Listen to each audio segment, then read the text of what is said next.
설교를 해보면은 구약 성경 설교하기가 제일 좋은 것 같아요. 그 다음에 서신서도 설교하기 좋고요. 근데 복음서는 설교하기가 참 어렵습니다. 지난주도 굉장히 어려운 말씀이었고 오늘 말씀도 짧지만 어렵고 또 이렇게 어려운 것만큼 해석을 잘 이해하고 해석하고 나면 또 은혜가 되는 것이 복음서라고 생각이 돼요. 오늘 말씀이 특별히 어렵게 느껴지는 것은 예수님께서 그 전에 하신 말씀과 반대되는 내용의 말씀을 하시기 때문에 어려워요. 누가복음 9장이라든가 누가복음 10장에 보니까 12제자를 아니면 70명의 제자를 둘씩 짝지어서 전도 내보낼 때는 너희가 여행할 때 지팡이나 배낭이나 양식이나 돈이나 두벌 옷이나 아무것도 가지지 말고 그냥 맨손 가지고 나가라고 하셨는데 오늘 말씀 보니까 전대 있는 자는 가지고 가고 배낭 있는 자도 가지고 가고 심지어는 겉옷을 팔아 검을 칼을 가지고 나가라고 이렇게 말씀하시는 거예요. 언제는 가지고 가지 말라고 하고 언제는 가지고 가라고 하니까 우리한테 상당히 혼동이 되고 이해하기가 어려워요. 오늘 말씀을 문자적으로 그대로 해석할 것인가 아니면은 상징적으로 해석할 것인가. 해석을 하더라도 이 말씀은 그 당시에 예수님의 제자들에게 하신 말씀이지 21세기를 살아가는 우리들에게 어떠한 의미를 주고 있으며 어떻게 적용할 것인가. 이런 것들이 굉장히 어려운 대목이고 우리가 오늘 말씀을 생각하면서 해결해야 될 숙제들입니다. 왜 예수님께서 그 전에 제자들에게는 배낭이나 전대나 돈이나 신발이나 옷이나 가지고 가지 말라고 했다가 지금은 가지고 가라고 말씀하시는가? 그 문제를 해결하기 위한 키워드가 하나 있는데요. 36절에 나오는 이제라고 하는 단어예요. 이제라고 하는 단어. 35절에 보니까 제가 다시 읽어볼까요? 그들에게 이르시되 내가 너희를 전대와 배낭과 신발도 없이 보내었을 때에 부족한 것이 있더냐? 이르되 없었나이다. 그때 빈손 가지고 나갔지만은 부족한 것이 없었어요. 근데 36절 보니까 이르시되 이제는 전대 있는 자는 가질 것이요 배낭도 그리하고 검 없는 자는 겉옷을 팔아 살지어다. 이제는 영어 성경 보니까 but now. 헬라 원본에도 보니까 알라 눈, 알라가 그러나 뜻이거든요. 그러나 이제는 지금은 그러나라는 단어는요 옛날하고 지금하고 상황이 달라졌다는 거예요. 형편이 바뀌었기 때문에 그때는 안 가지고 가도 되지만은 지금은 가져가야 된다. 뉴 잉글리시 버전에 보니까요, 바이블에 보니까요 이 대목을 It is different now. 지금은 상황이 달라졌어. 그러니까 가지고 가야 돼. 그런 말씀 하시는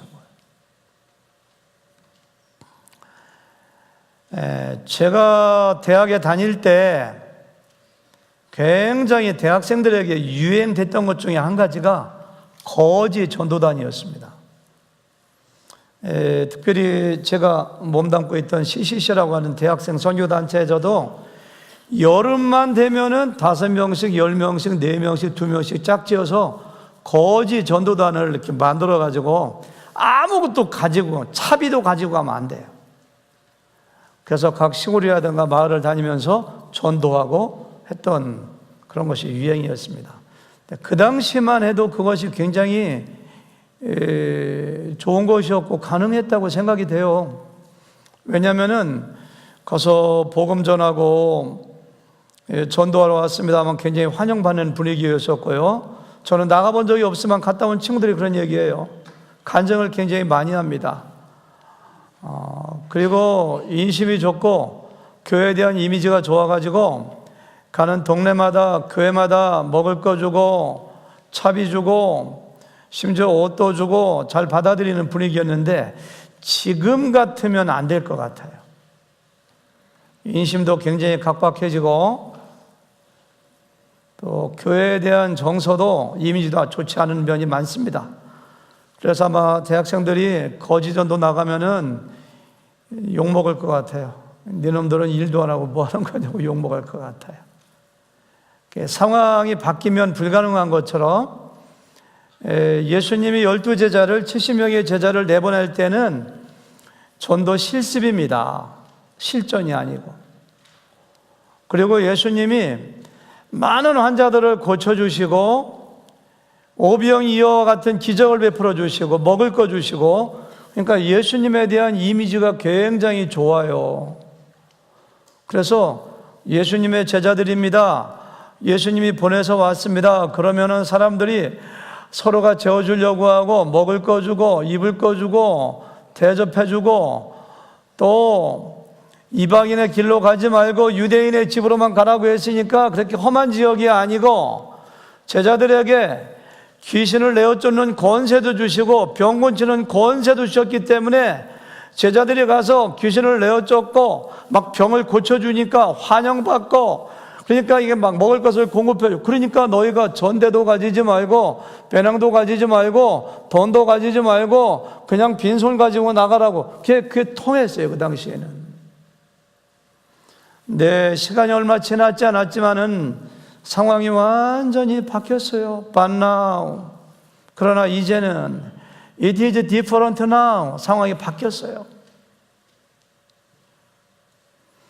그 마지막 절 보니까 뭐라고 했느냐면은 이 37절에 보니까 내가 너에게 말하노니 기록된 바 그는 불법의 동류로 여김을 받았다 한 말이 내게 이루어져야 하리니 내게 관한 일이 이루어져 갑니다. 그러니까 예수님께서 신성 모독을 하는 사람으로, 그리고 유대인의 왕이라고 나라를 배반한 사람으로, 그리고 강도들과 함께 십자가에 못 박혀 돌아가셨기 때문에 마치 범죄자로 취급을 받아서 예수님의 제자라고 하면 어디 가서 환영을 받지 못해요.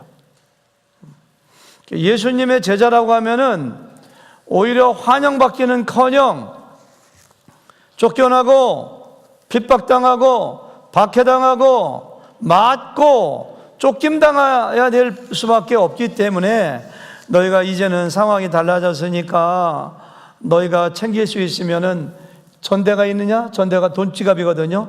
돈이 있느냐? 돈도 가지고 가야 돼. 너희가 옷도 가지고 가야 되고 생활 필수품을 가지고 가야 되기 때문에 배낭도 짊어지고 가야 되고, 심지어는 검이 없느냐? 칼이 없으면은 너희들이 겉옷을 팔아서 이 칼도 가지고 가야 돼. 그렇게 말씀해 주시는 거예요. 따라서 오늘 예수님께서 하신 이 말씀의 첫 번째 의미는 상황이 달라졌고 핍박을 받아야 되고 어디 가서 내쫓김 당해야 되기 때문에 마음을 새롭게 이렇게 다짐도 해야 되지만은 전대도 가져가야 되고 배낭도 가지고 가야 된다는 것은 내가 너희들을 도와주고 너희들에게 은혜를 베풀고 보호해 주지만, 왜냐하면 세상 끝날까지 너희와 함께 하신다고 했거든요.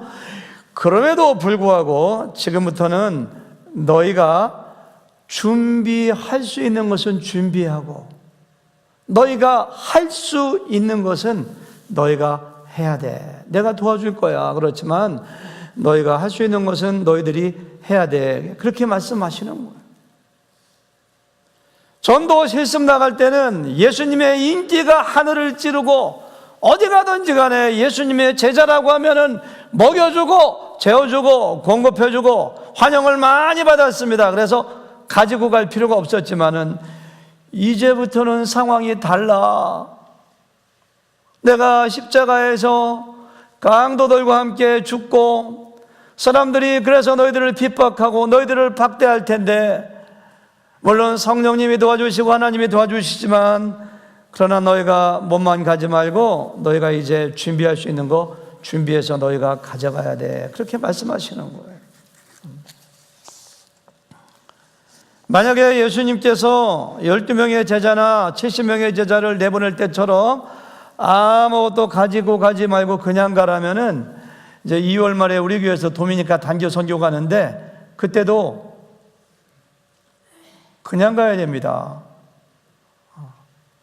먹을 거 가져갈 필요가 없어요. 어쩌면 비행기 값도 하나님이 주실 때를 바라고 누군가 도와주길 바라고 가만히 기다리고 있어야 돼요. 근데 그렇게 하지 않잖아요. 벌써 2주 전부터 9분이 모여가지고 기도하고, 어떤 물품을 준비해야 되는가, 가서 어떤 사역을 해야 되는가, 뭐 그런 거 준비하고, 심지어는 그들에게 나눠줄 선물까지 지금 준비하고 있잖아요. 왜 그래요? 이제 전대에 있는 자는 전대를 가지고, 배낭도 너희가 가지고, 검이 없는 자는 겉옷을 팔아서 검을 사라고 말씀하시기 때문에, 우리가 할 수 있는 몫을 우리가 준비하고 우리가 감당해야 되는 것이 주님께서 새롭게 제정해 주신 선교의 제자들의 원리인 것을 알 수가 있어요.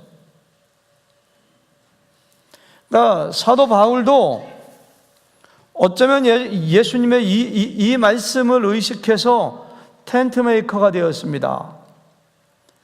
바울이 복음을 증거하기 위하여 선교 여행을 하면서 아무것도 안 하고 복음만 증거하고 전도하고 기도만 하고 집회만 한 것이 아니라, 어쩌면 성경에 기록이 되어 있지 않지만 상당히 많은 시간은 천막을 만들면서, 천막 만들려는데 좀 더 수작업하는데 얼마나 시간이 많이 걸리겠어요. 그럼 만들어서 팔러 나가야 되고, 그래서 전대를 가지고 배낭을 가지고 자기들이 쓸 것을 스스로 준비한 사람이 바로 사도 바울의 선교 여행인 것을 우리가 잘 알고 있습니다.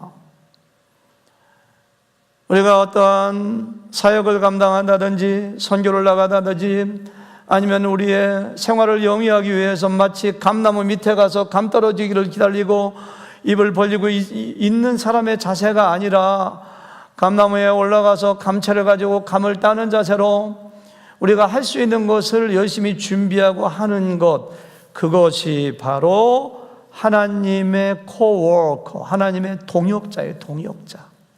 그걸 주님께서 새롭게 말씀해 주시는 거예요.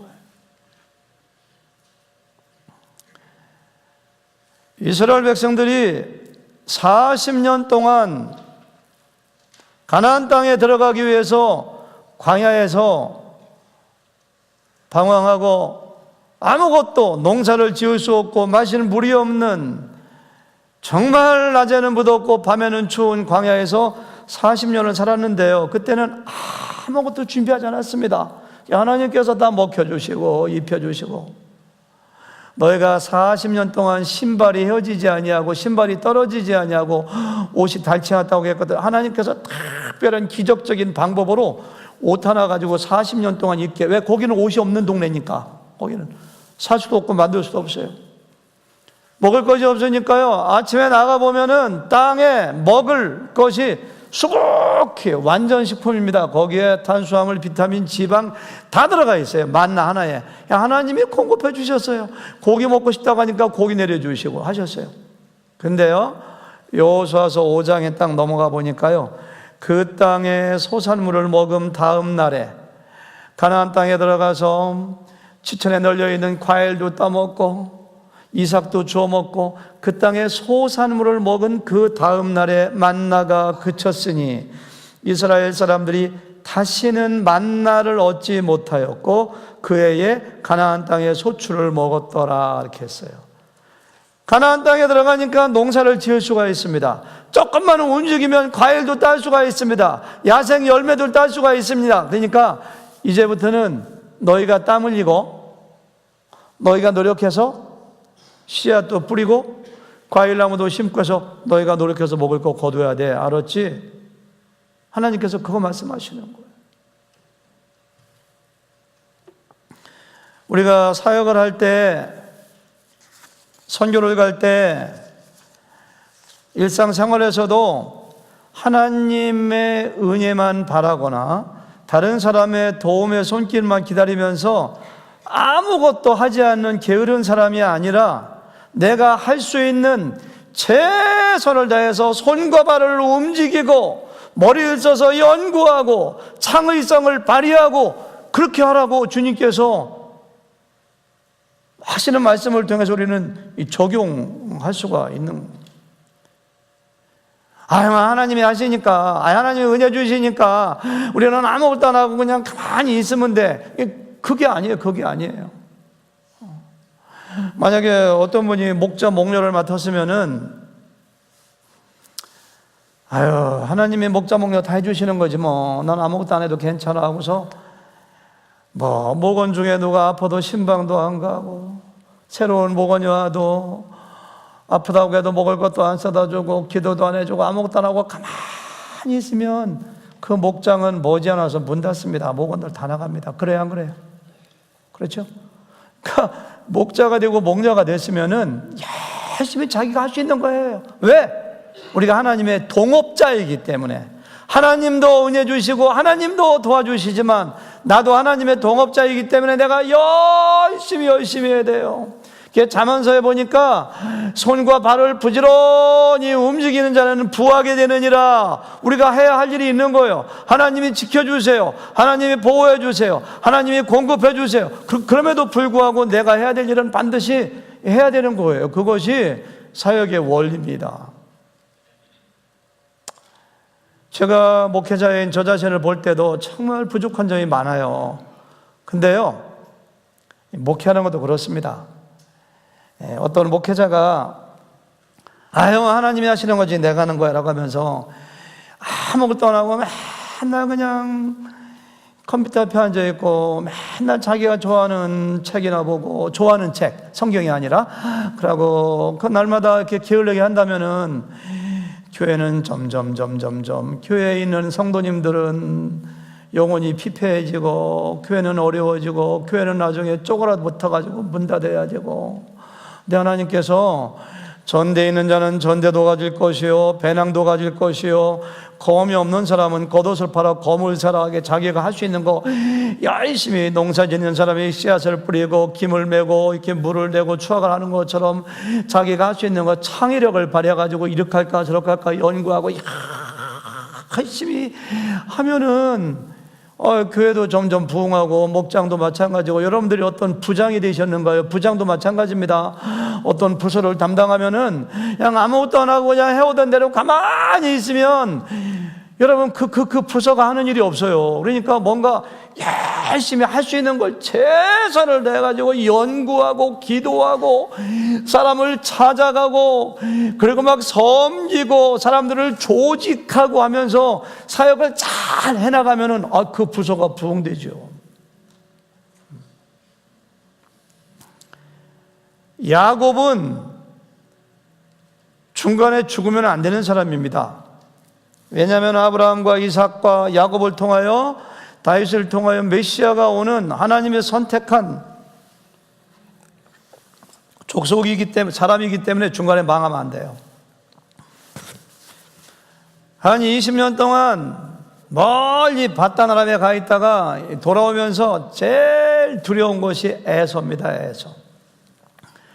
자기 형 에서가 자기를 죽이려고 해서 피난 가 있었기 때문에 돌아올 때도 에서가 자기를 죽이는 것이 가장 두려워요. 발발 떨어요. 그런데 하나님께서 약속하셨거든요. 이 사닥들의 언약에서 너를 내가 지켜주시고 안전하게 돌아오게 하고 너로 하여금 동서남북을 바라봐라 이 땅을 너에게 줄 것이며 너로 하여금 창답케 하고 내 자손이 하늘의 별처럼 많아질 거라고 하나님께서 분명히 약속해 줬어요. 그러면은 야곱이 그걸 믿는 것도 믿음이지 그렇다고 해서 할 일 아무것도 안 한 게 아니에요. 저기 보니까 에서가 400명의 군대를 거느리고 오니까요. 할 수 있는 것이 뭐냐면은 우리 형님께 우리 그 형의 마음을 누그러뜨리기 위해서 선물을 준비해야 되겠다. 그 선물을 보내요. 양이 몇 마리, 소가 몇 마리, 어마어마한 선물을 종들을 따져서 보냅니다.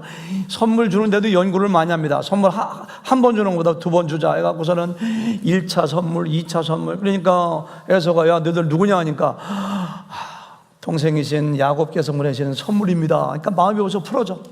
조금 가다 보니까 2차 선물이 또 가. 와, 마음이 풀어져요. 그리고 머리를 얼마나 쓰는지. 에서가 만약에 자기를 죽이려고 하면은 안 되니까 자기의 그 여종 있죠. 여종들을 먼저 보내고 머리를 많이 씁니다.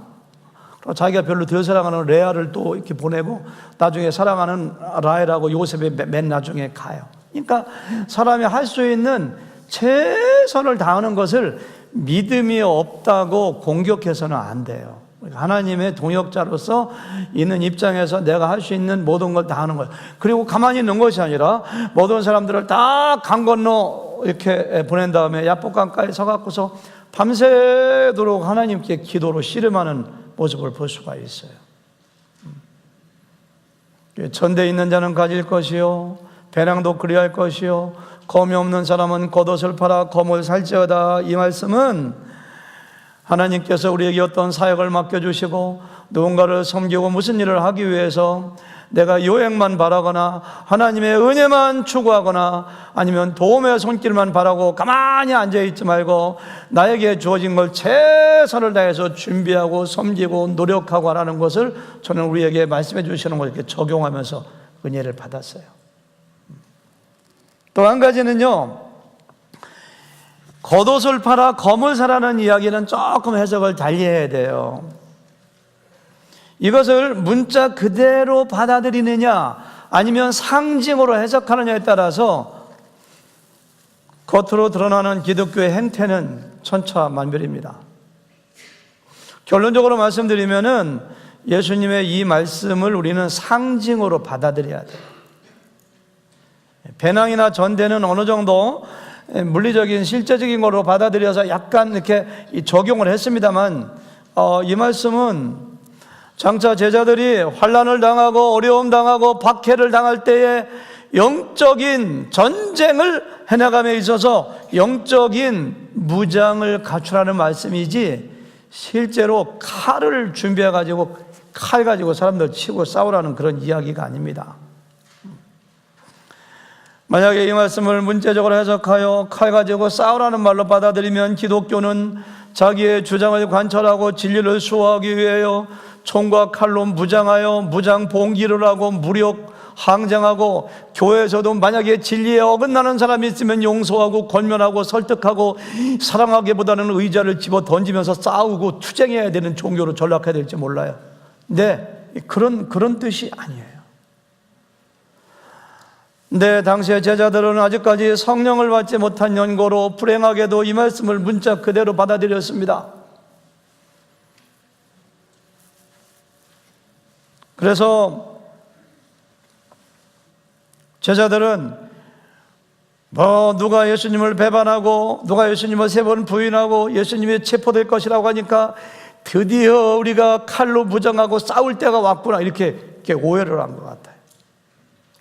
그래서 검을 사라고 하니까 겉옷을 팔아 검을 사라고 하니까 제자들이 이런 얘기해요. 38절을 보니까 주여 보소서 여기 검 둘이 있나 여기 칼 2자루 있는데요. 그러니까 예수님께서 족하다 enough. 잘못 해석하면 예수님께서 그래 칼 2자루면 됐다 그거 가지고 싸우자 그런 뜻이 아니라 enough 그런 뜻은 예수님께서는 상징적으로 영적으로 무장하여 영적인 전쟁에서 승리하라는 말뜻으로 말씀하셨는데 물리적으로 칼 2개 있다고 하니까 야 너희들 아무리 얘기해도 이해하지 못하는데 경상도는 마 됐다 그만해라 이렇게 그런 뜻이에요. 예수님께서 그래 됐다 다음에 얘기하자. 성령을 받지 못해서 검의 의미를 이해하지 못하는 그들 가지고 씨름하고 그들에게 이해시키려고 애쓰는 것보다 됐다 그만하자 그런 뜻으로 족하다 그렇게 말씀하시는. 저의 이런 해석이 맞다는 것을 확정할 수가 있는데요. 바로 그 다음에 보니까요, 예수님께서 거기서 나가셔서 겟세마네 동산에 가서 기도하시다가 로마 병사들이 예수님을 체포하러 옵니다.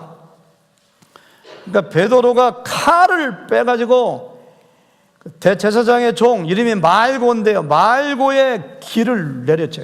칼을 얼마나 잘 쓰는지 귀만 똑 잘라버려요. 제가 보기에는 머리를 치려다가 비 맞아서 그런 것 같은데요. 하여튼 귀가 똑 잘립니다. 그러니까 예수님께서 만약에 칼로 무장하고 무력 항쟁하라는 뜻으로 말씀하셨다면은, 와, 베드로 잘했다, 그래야지 됐어, 너 정도면 됐어, 칭찬해야 되는데 그렇게 말씀하시지 않고, 베드로야, 내 칼을 칼집에 다시 꽂아라. 칼을 쓰는 자는 칼로 망한다. 너희들이 이것도 참아야 돼, 이것도 참아야 돼, 그렇게 말씀하세요. 그러니까 예수님께서 검이 없는 사람은 겉옷을 팔아 검을 사라는 말씀은 실제로 칼을 가지고 무장하여 로마를 상대로 독립전쟁을 하고 예수님이 체포될 때 체포되지 않도록 칼을 사용하는 그런 말씀이 아니라, 야, 칼을 쓰면 망해, 이것도 참아야 돼. 그러면서 예수님께서 이렇게 기가 떨어졌는데 피가 얼마나 낭자하겠어요. 이렇게 기적적으로 다시 치유해 주시는 모습을 볼 수가 있잖아요. 그러니까 검을 사라고 말씀하신 것은 마치 전쟁터에 나가는 사람이 무기가 없으면 아무리 힘이 세고 아무리 용감해도 전쟁에서 패할 수밖에 없는 것처럼, 우리가 영적인 전쟁을 함에 있어서는 영적인 무기를 반드시 갖추고 영적인 무장을 해야 된다는 것을 강조해서 우리에게 말씀해 주신 것을 알 수가 있어요. 그래서 에베소 6장에 보니까 우리가 싸우는 것은 사람들이 아니요, 우리가 싸우는 것은 악한 영들, 사탄, 마귀를 향해서 싸우는 것이기 때문에 전신 갑주로 무장해야 된다고. 전신 갑주가 영어로 Whole Armor of God거든요. 하나님의 전신 갑주, 하나님이 제공하시는 구원의 투고, 의의 흉배, 이런 것들을 다 가지고 성령의 검 말씀을 가지고 구원 복음의 신발을 신고 무장하라고 말씀하시는 거하고 이거하고 일맥상통하는 말씀이라고 할 수가 있는 거예요. 그 당시에 겉옷이 우리가 생각하는 겉옷하고 틀려요. 제가 이 겉옷을 이렇게 딱 벗고서 설교하거나 왔다 갔다 해도 문제가 없어요. 오늘 밤에 겉옷 잊어먹고 집에 가도 관계 없습니다. 그 당시에 사람들은 겉옷이 밤에는 이불도 되고 낮에는 외출복도 되기 때문에 밤에, 낮에는 겉옷을 두루마기 같은 거 벗어버리면 이 통 팬티밖에 없거든요. 그러니까 좀 외출하기도 곤란하지만 밤에는 이 겉옷이 없으면 이불이 없어서 감기 걸리고 추워서 죽을 수도 있어요. 그러니까 출애굽기 22장 26절 이하에 보니까, 너희들 만약에 이웃 사람이 가난해가지고 겉옷을 전당 잡아 오면은 밤에는 반드시 갖다 줘라. 그 몸을 가릴 것이 이뿐이니라. 겉옷은 그 사람의 옷인즉, 그 살의 옷인즉, 그가 무엇을 입고 자겠느냐. 그가 내게 부르짖으면 내가 들으리니 나는 자비한 자임이라. 우리가 누구누구를 너무 억울하게 하고 너무너무 모질게 하고 너무너무 손에 끼치면 그 사람이 하나님께 기도하고 상소하면은 하나님이 들으시고 어떻게 대하겠느냐. 그러니까 겉옷을 저당 잡으면 반드시 밤에는 갖다 줬다가 아침에 또 가져오는 거예요, 말하자면. 그렇게 하라고. 이 겉옷이 그렇게 중요한 것인데, 겉옷을 팔아 검을 사라는 얘기는 영적인 무장, 검을 준비하는 영적인 무장이 그만큼 최우선순위에 있다는 사실을 우리에게 알려주는 거예요. 겉옷이 너무너무 중요한데 그걸 팔 정도로 가장 중요한 것이 영적인 무장을 하라고 우리에게 말씀해 주시는 거예요. 여러분들, 영적인 무장을 하기 위해서 우리가 많이 준비해야 되는데요. 영적인, 이때 예수님께서 옷을 팔아 검을 사라 했을 때 그 검이 구체적으로 뭐라고 생각하셨을까, 예수님이. 우리가 적용을 많이 할 수가 있는데요. 그 말씀을 하실 때에 예수님이 생각하신 검이 무엇일까? 우리 한창규 집사님 어떻게 생각하세요? 한창규 집사님? 예수님이 검을 사라고 할 때 그 검이 뭐라고 상상하셨을까요? 예? 예, 영적 무장. 그러니까 영적 무장이 뭐냐 이거예요, 구체적으로. 커닝을 하려면 잘 하셔야 되는데. 예, 그래요. 아이, 너무 감사합니다. 좋아요. 아이, 최원 집사님 컨닝 안 하셨는데 뭐라고 생각하세요? 말씀과 기도. 그 뒤에 김용천 집사님은 똑같이 생각합니다. 하여튼 모르면 그러면 돼요. 모르면. 제가 5가지를 적었는데요. 왜 첫 번째 기도의 칼을 준비하라고 했느냐면은 예수님께서 이 말씀을 하시고서 기도하라고 하셨어요. 제일 먼저. 야, 너희들 검을 사야 돼. 예수님께서 기도하시고 제자들에게 너희가 시험에 들지 않도록 깨어 기도하라. 예수님은 인정이 많아가지고 모질게 막 깨우고 그런 분이 아닙니다. 내가 기도하다가 와보시니까 자고 있으니까 또 깨워. 얘들아, 기도해. 3번씩이나. 에베소 6장에 보니까요, 전신갑주에 대해서 말씀하신 다음에 사도 바울이 마지막으로 기도에 대해서 말씀하셨어요. 모든 기도와 간구를 하되 항상 성령 안에서 기도하고 이를 위하여 깨어 기도하라고. 기도는 우리가 영적인 전쟁에서 승리하기 위하여 갖춰야 될 가장 우선적인 무기입니다. 당신이 만약에 영적인 전쟁에서 날마다 패배한다면 대단히 죄송하지만은 기도하지 않기 때문이에요. 그래서 예수님께서 이 말씀하실 때 검을 준비해라. 너희가 지금 제자들이 잠자야 될 때입니다. 밤 12시 1시까지 낮에 하루 종일 전도하고 주의 만찬식하고 설교 듣고 밤 12시가 되어서 잠자야 되는데 잠자는 게 겉옷이야. 가장 중요한 잠자는 걸 희생해서라도 검을 사야지. 영적인 전쟁에서 이기기 위하여. 그래서 기도의 검을 준비해야 됩니다. 두 번째는 용서와 화해와 인내의 칼입니다. 그 다음에 예수님의 행적을 보면은 아까도 얘기했잖아요. 베드로가 참지 못하고 칼을 휘둘러서 말구의 길을 잘라버리니까 예수님께서는 치료해 주세요. 이것도 참아야 하느니라. 참는 무기, 참는 거, 인내의 검, 그것도. 예수님 입장에서 볼 때는 그 자기를 체포하러 온 제사장의 종들이 얼마나 미울까요? 자기를 잡아서 죽이려고 하는데 얼마든지 정말 증오와 미움의 대상이지만은 그들을 고쳐주시고 칼을 사용하지 말라고 해요. 우리가 이렇게 교회에서 사역을 하거나 세상에서 하나님의 자녀로 제자로 살아갈 때 실패하는 것이 뭔지 아세요? 사람들을 미워하고 편을 가르고 내가 참지 못하고. 너희가 승리하기 위해서는 화해와 용서와 인내의 칼을 준비해야 돼. 그 다음에 행적을 보면 그렇게 말씀하실 수가 있어요. 세 번째는 사랑의 칼입니다. 사랑의 칼. 칼이라니까 찌르는 것이 아니라 툴이에요. 도구예요. 도구. 우리가 이기기 위해.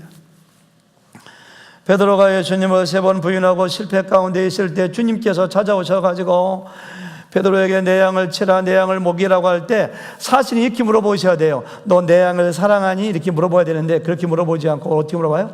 너 나를 사랑하니? 이렇게 물어봐. 3번씩이나. 너 나를 사랑하니? 하나님 사랑하면 이웃을 사랑할 수가 있어요. 왜?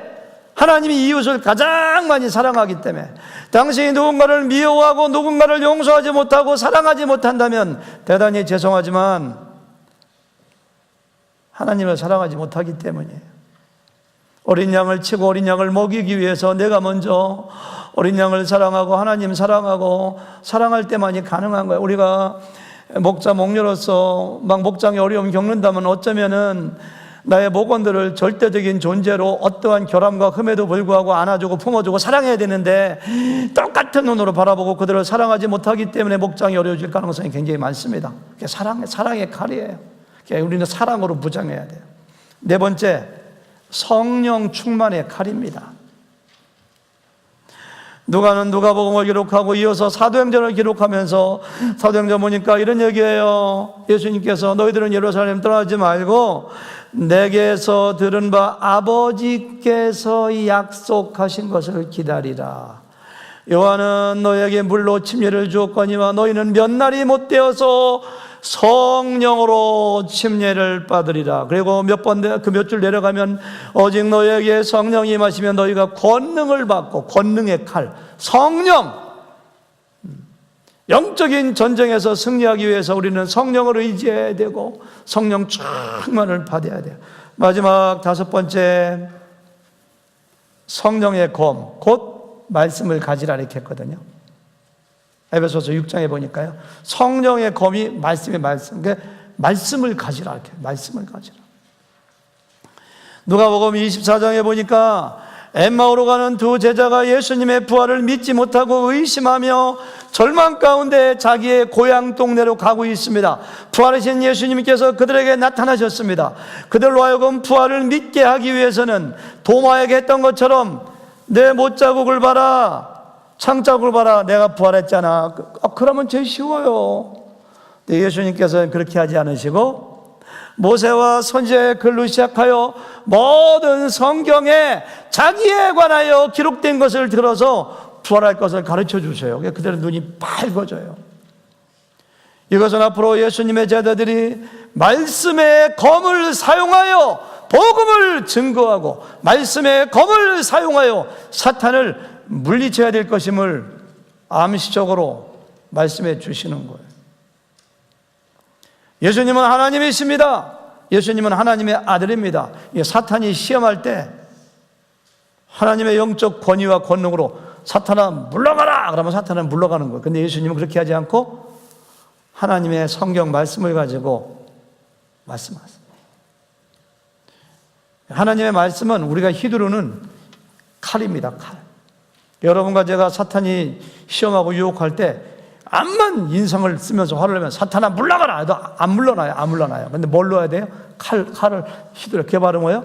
우리가 오늘도 암송한 하나님의 말씀을 가지고 말씀을 가지고 물리치면 사탄이 떠나가는 거예요. 제가 5가지 얘기했는데요. 적용하기 위해서 이 5가지 예도 각자 적용하면 돼요. 사실은 거짓과 싸울 진실의 칼 우리가 가져야 돼요. 불의와 싸울 정의의 칼, 불신과 싸울 믿음의 칼. 얼마나 우리가 절망될 때가 많습니까? 낭만과 절망과 싸울 소망의 칼, 게으름과 싸울 성실의 칼, 불평과 싸울 감사의 칼. 여러분들이 불평하고 원망하고 막 짜증내면 그거 자체가 이미 패배한 거예요. 그때 뭐 해야 돼요? 감사하는 거. 탐욕과 싸울 나눔과 봉사의 칼. 내 것만 움켜쥐고만 싶을 때 봉사하고 나누는 칼, 이런 것들이 이렇게 적용을 할 수가 있어요. 그럼에도 불구하고 저는 예수님께서 이 말씀을 하실 때는 기도의 칼이라든가 성령 충만이라든가 아니면 사랑이라든가 아니면 말씀이라든가 이런 걸 주님께서 의식하시고 너희가 옷을 팔아, 제일 중요한 것이 고들마저 희생할 정도로 영적 무장하는 거야, 이렇게 말씀하셨다고 믿습니다. 우리도 이 말씀을 따라서 사역하기를 원하십니까? 영적인 전쟁에서 승리하기 원하십니까? 여러분들이 겉옷을 팔아 검을 사는 심정으로 모든 걸 희생해서라도 우리가 영적으로 무장하는 여러분과 제가 되기를 주님의 이름으로 축원합니다.